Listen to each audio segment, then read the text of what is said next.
সকল ধর্মের ভাই ও বোনদের প্রতি রইল আমার আন্তরিক অভিনন্দন ও শুভেচ্ছা। তো বন্ধুরা, কেমন আছেন সবাই? আশা করি আল্লাহর রহমতে অনেক ভালো আছেন।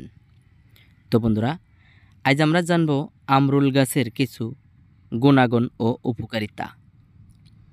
তো আমি অনুরোধ করব ভিডিওটি না টেনে পুরোটা দেখার জন্য। পুরোটা দেখলেই আপনি অনেক কিছু জানতে পারবেন এবং শিখতে পারবেন এবং আপনার অনেক উপকার হবে। তো বন্ধুরা, এই আমরুল গাছ কিন্তু আমাদের বাড়ির আশেপাশেই পড়ে থাকা জায়গাতে এবং যাদের বাড়িতে দেখবেন কাঁচা ডোয়া এবং যেখানে বৃষ্টি নেমে হেদলা লেগে আছে ওই সব জায়গাতেই কিন্তু এই গাছগুলি বেশি হয়ে থাকে এবং চাষিদের জমিতে এবং রাস্তার ধারে পুকুর পাড়ে বিভিন্ন জায়গাতেই আপনারা এই গাছটি পেয়ে যাবেন। তো আজ আমরা জানব এই আমরুল গাছ থেকে আমরা কী কী উপকার পেয়ে থাকি এবং কোন নিয়মে আমাদেরকে ব্যবহার করতে হবে। তো তার আগে অনুরোধ করব, যারা আমার চ্যানেলটি এখনও সাবস্ক্রাইব করেননি, চ্যানেলটি সাবস্ক্রাইব করে বেল বাটনটি বাজিয়ে রাখুন। পরবর্তীতে আপনি বিভিন্ন ধরনের নতুন নতুন ঔষধি গাছের ভিডিও পেয়ে যাবেন, যে সকল ভিডিও থেকে আপনি অনেক কিছু জানতে পারবেন, শিখতে পারবেন এবং আপনার একটু উপকার হবে। আমি সেই ধরনের কিছু জংলার ঔষধি গাছগাছালি নিয়ে আপনাদেরকে ভালো একটু পরামর্শ দিয়ে থাকি। তো বন্ধুরা, মনে রাখবেন, এই পৃথিবীতে আল্লাহর সৃষ্টি যত গাছ রয়েছে সবই মানুষের উপকারের জন্য, কল্যাণের জন্য। প্রাচীন যুগের মানুষেরা এই সকল গাছ দিয়ে তারা রোগ নিরাময় করত। তখন কিন্তু এত ডাক্তার কবিরাজ ছিল না। তখন সাধারণত কিছু হলেই কোন গাছে কি উপকার হয় এই নিয়ে মুরব্বীরা একজন আরেকজনের সাথে পরামর্শ করত। আর বর্তমানের যুগে মানুষ একটু কিছু হলেই আগে দৌড়ায় ডাক্তারের কাছে, কারণ গাছকে এখন আর কেউ মূল্যায়ন করে না। তো আল্লাহর সৃষ্টির এই গাছ থেকে যে উপকার পেয়ে থাকি, অনেক সময় আমরা হাজার হাজার টাকা খরচ করলেও এই ধরনের উপকার পাই না। তো বন্ধুরা, এই গাছের রস যদি কেউ ব্যবহার করে তারা কয়েকটি উপকার পায়।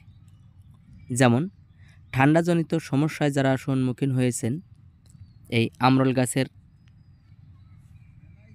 তুলে যদি ভালো পানি দিয়ে পরিষ্কার করে ধুয়ে যে কোনো পাটা অথবা ফেরার উপরে রেখে 4 চামচ পরিমাণের 1 থেকে 2 চা চামচ পরিমাণ রস তৈরি করে এবং এর মধ্যে যদি খানিকটা পরিমাণ কুসুম কুসুম হালকা গরম সর্ষের তেলের সাথে মিশিয়ে কেউ বুকে এবং পেটে মালিশ করে,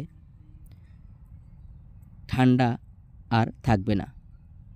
যাদের অনেক দিনের পুরনো ঠান্ডা কাশি, তারা যদি এই নিয়মে ব্যবহার করে ইনশাল্লাহ এই সকল সমস্যা থেকে দ্রুত সমাধান পেয়ে যাবে।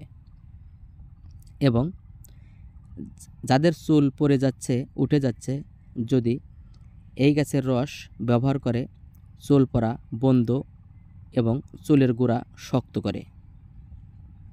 এবং যারা বলেন যে গিরায় ব্যথা, অনেক জ্বালা যন্ত্রণা করে, অনেকক্ষণ দাঁড়া থাকতে পারেন না, বসেও থাকতে পারেন না, এই গাছের রস যদি ওই জায়গাতে কেউ কালিজিরার তেলের সাথে মিক্সড করে মাসাজ করে, ইনশাল্লাহ অতি দ্রুত উপকার পায়।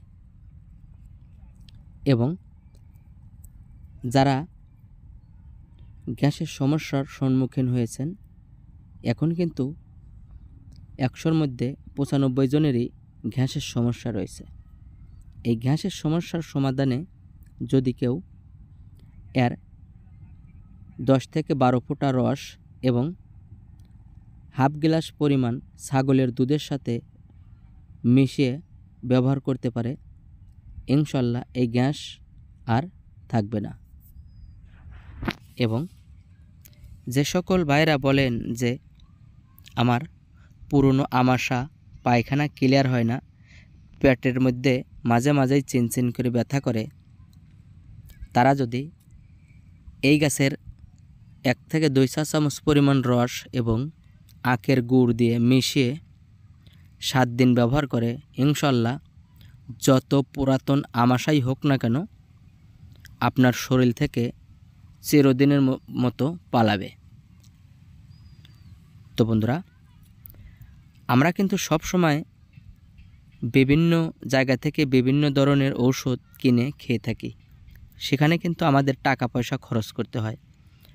আর এই জংলার গাছগাছালি আপনারা একটু নিয়ম মাফিক ব্যবহার করবেন, এখানে কিন্তু আপনাদের টাকা পয়সা খরচ করতে হবে না, শুধু আপনাকে একটু কষ্ট করে নিয়ম মাফিক ব্যবহার করতে হবে।